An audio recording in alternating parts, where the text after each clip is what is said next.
Fabricate. We fabricated the gasket from rubber as a temporary solution. The fitter can fabricate small spare parts for replacement. Fasten. The electrician fastened the cable trays to the bulkhead. The cover was fastened with 6 stainless steel screws. File. The fitter filed the sharp edges of the metal plate.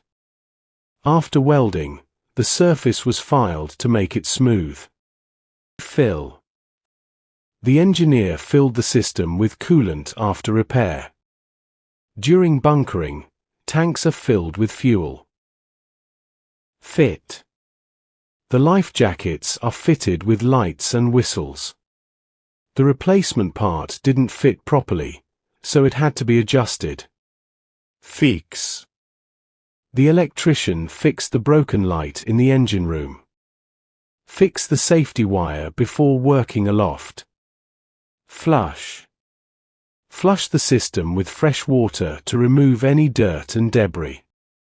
The filter housing should be flushed before fitting a new element. Free. The engineer freed the stuck valve by tapping it gently. The engineer used a hammer to free the bearing from the housing.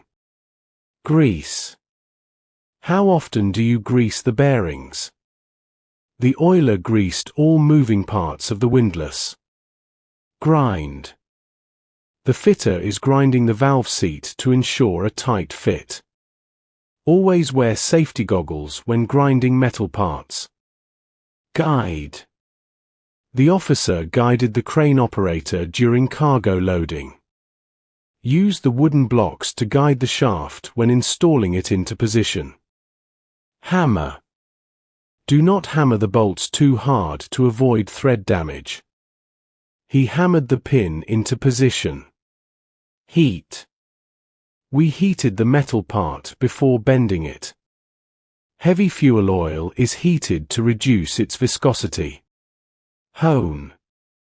The fitter is honing the cylinder liner to recondition the surface. After grinding, we hone the surface to remove fine scratches. Inspect. The engineer inspected the pump for leaks. We inspected the filters and found heavy contamination. Install. We installed a new pressure gauge on the fuel line.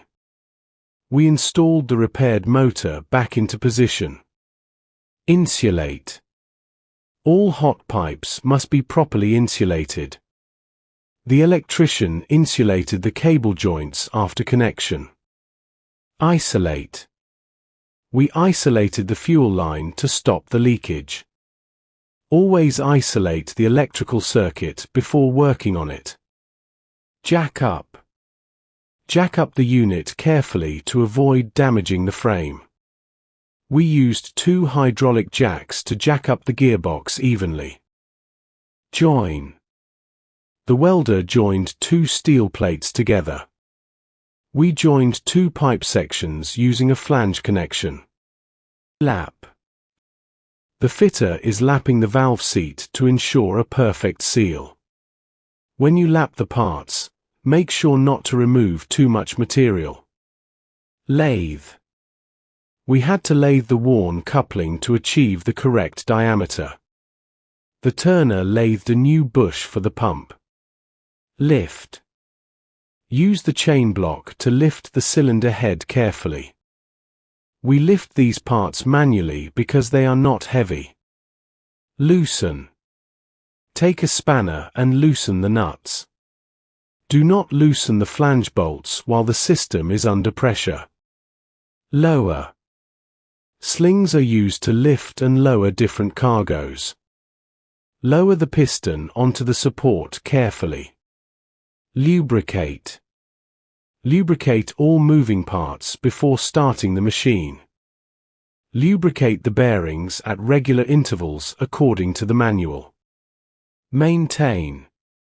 It's essential to maintain constant pressure in the cooling system. The ETO maintains all electrical equipment on board. Measure. Measure the clearance between the piston and the cylinder liner. The electrician measured the insulation resistance with a mega. Mount. Make sure the pressure gauge is mounted in an upright position. Before mounting the cover, check that the gasket is correctly positioned. Operate.